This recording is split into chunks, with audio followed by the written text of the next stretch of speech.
स्वर्ग जाने का असली हकदार कौन है और वह कौन सा पाप है जिसे करने वाले मनुष्य को नरक जाने से कोई नहीं रोक सकता।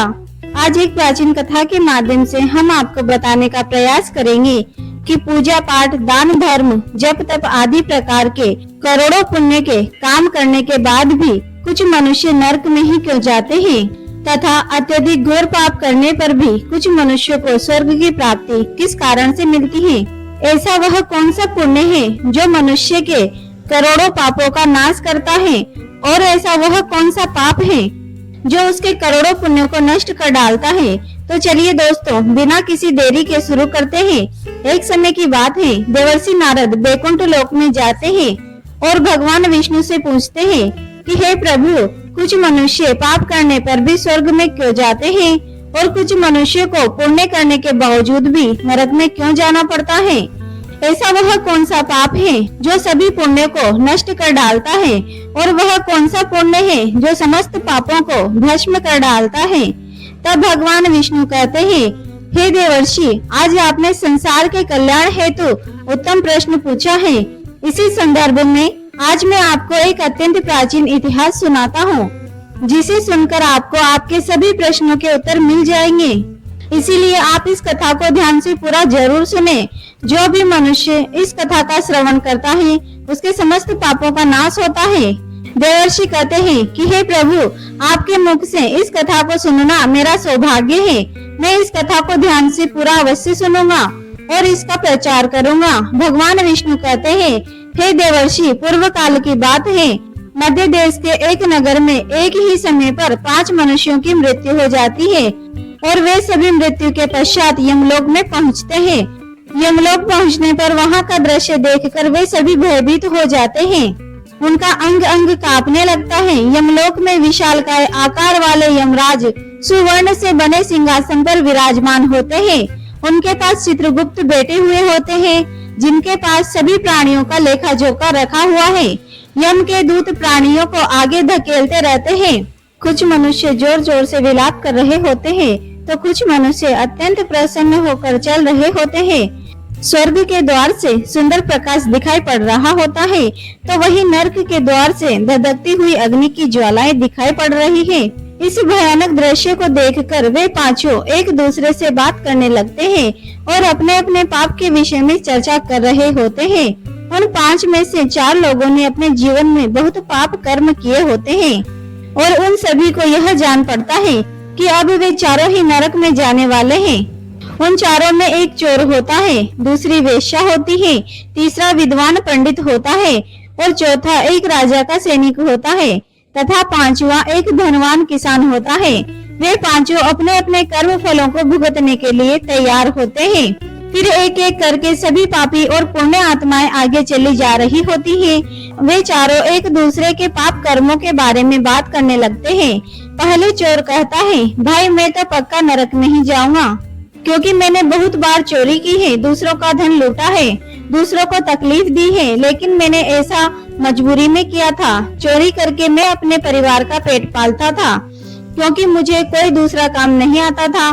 शायद विधाता ने मेरे भाग्य में यही लिखा था, इसीलिए मैं ही हम चारों में से सबसे बड़ा पापी हूँ। मेरे पाप से मुझे कभी मुक्ति नहीं मिलेगी, यह मैं जानता हूँ। पता नहीं मुझे अगला जन्म किस पशु का मिलेगा, यमराज मुझे कौन सा दंड देंगे। उसके बाद वह वेश्या बोलती है, भाई हम चारों में मैं ही सबसे बड़ी पापिनी हूँ।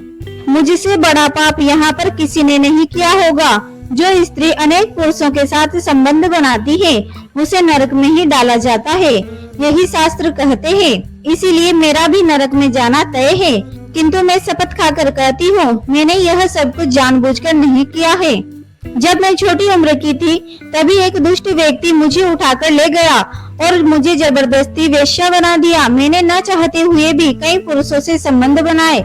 मेरे पास जीवित रहने के लिए यही एक उपाय बचा था और मैं करती भी क्या। मेरे पास इतनी शक्ति नहीं थी कि मैं उस दुष्ट पुरुष से लड़ सकूं। पता नहीं किस पाप के कारण मुझे इस जन्म में वेश्या बनना पड़ा और न जाने आगे मुझे किस पशु की योनि में जन्म लेना पड़ेगा। मेरे पाप से यह जान पड़ता है कि मैं भी पक्का नरक में ही जाऊंगी उसके बाद वह सैनिक बोलने लगता है, भाई हम चारों में सबसे बड़ा पापी तो मैं हूँ। मैंने बहुत बड़े पाप किए हैं। मैं राजा का सिपाही था, इसीलिए मैं लोगों पर जोर जबरदस्ती करता था। मैंने कितनों के प्राण लिए और न जाने कितने मासूम लोगों को सताया है। न जाने कितने निर्दोष लोगों को मेरे हाथ से दंड मिला है। यमराज मुझे कभी क्षमा नहीं करेंगे और मैं निश्चित हूँ कि मैं नरक में ही जाऊंगा। लेकिन मैंने यह पाप जानबूझकर नहीं किए हैं। अपने प्राणों के भय से और परिवार के पालन पोषण के लिए मुझे यह सब पाप करने पड़े हैं। हमारा राजा जो कहता है उसका पालन हमें करना ही पड़ता है। राजा के विरुद्ध भला कोई साधारण मनुष्य कैसे जा सकता है। यह सभी पाप करते हुए मुझे अत्यंत दुख भी होता था और मैं जानता था कि यह पाप करने से मुझे नरक की ही प्राप्ति होगी, किंतु परिवार के मोहवश होकर मैंने यह काम किया है। लेकिन पाप तो पाप होता है, पाप करके पश्चाताप करने का क्या फायदा। इसीलिए मेरा नरक में जाना तो तय है। उसके बाद वह विद्वान पंडित बोलता है, भाई हम चारों में से सबसे बड़ा पापी तो मैं हूँ। तुम लोगों ने जो पाप किए हैं वह जाने न जाने में किए हैं, या किसी ने तुमसे करवाए हैं, या मजबूरी में किए हैं। किंतु मैं तो विद्वान था, मैं सब सत्य असत्य जानता था। मुझे सच और झूठ का ज्ञान था, लेकिन फिर भी मैंने धन के लोभ में यह पाप किए हैं। शास्त्र कहते हैं कि जो मनुष्य सब कुछ जानकर भी पाप करता है वह निश्चित ही नरक में गिरता है। मैंने अपने ज्ञान का दुरुपयोग किया है। मैंने अपने ज्ञान का उपयोग लोगों की सहायता के लिए नहीं, बल्कि लोगों से धन कमाने के लिए किया है। मेरे घर की परिस्थिति अत्यंत गरीब थी। मेरे पिता भिक्षा मांगकर गुजारा करते थे, लेकिन मैंने अपने परिवार की गरीबी को दूर करने के लिए धन लेकर ज्ञान देने की चेष्टा की। शास्त्र कहते हैं कि जो विद्वान ब्राह्मण अपने ज्ञान का दुरुपयोग करता है उसे निश्चित ही नरक में जाना पड़ता है। मैंने लोगों को ज्ञान देने के बदले में उनसे धन लिया है, कभी किसी को मुफ्त में ज्ञान नहीं दिया। इसीलिए आप चारों में से सबसे बड़ा पापी तो मैं ही हूँ और मुझे ही नरक में जाना पड़ेगा। उन चारों की बात सुनकर वह धनी किसान हंस पड़ा और बोलने लगा, तुम चारों तो इतने बड़े पापी हो कि तुम लोगों को नरक में ही जाना पड़ेगा। तुम लोगों ने घोर पाप किए हैं और इसीलिए यमराज तुम लोगों को कभी माफ नहीं करेंगे। यहाँ पर मौजूद मैं अकेला ही सबसे अधिक पुण्यवान हूँ। मैंने अपने जीवन में बहुत पूजा पाठ किया है, ब्राह्मणों को दान दक्षिणा दी है। मैंने मृत्यु से पूर्व गाय का भी दान किया है। अब और मेरे सभी पुत्र पौत्र मेरी आत्मा की मुक्ति के लिए बड़े कार्यक्रम का आयोजन कर रहे हैं। वे मेरे लिए श्राद्ध दान तर्पण कर रहे हैं, यज्ञ कर रहे हैं। इसीलिए मैं सबसे अधिक पुण्यवान हूँ। मेरी 3 पत्नियां और 10 पुत्र हैं। इतने लोग मेरी मुक्ति के उपाय कर रहे हैं। और हाँ, मैंने अपने जीवन में कभी कोई पाप नहीं किया है, और जाने अनजाने में किए हुए होंगे तो मेरे पुत्रों के श्राद्ध आदि के कार्यों द्वारा मेरे पाप भी नष्ट हो जाएंगे। मैं नित्य देव पूजा करता था, मंदिर जाता था, द्वार पर आए अतिथियों को भोजन कराता था। इसीलिए मुझे पूरा विश्वास है कि यमराज मुझे नरक में नहीं डालेंगे और मुझे मोक्ष की प्राप्ति निश्चित ही होगी। फिर वो पांचों धीरे धीरे आगे बढ़ने लगे और जब उनका समय आया तो उन पांचों के पाप और पुण्यों के कर्मों का मूल्यांकन किया जाता है। सबसे पहले बारी आती है उस चोर की और फिर चित्रगुप्त उसका लेखा जोखा निकालते हैं।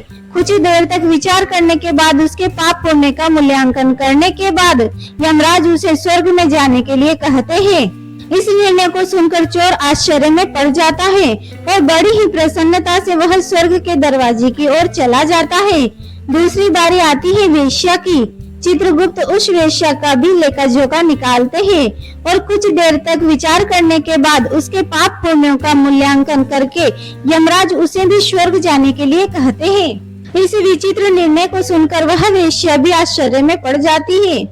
उसे यमराज के निर्णय पर विश्वास नहीं होता और वह बिना कुछ कहे ही बड़ी ही प्रसन्नता के साथ स्वर्ग के द्वार की ओर चली जाती है। फिर तीसरी बारी आती है उस सिपाही की।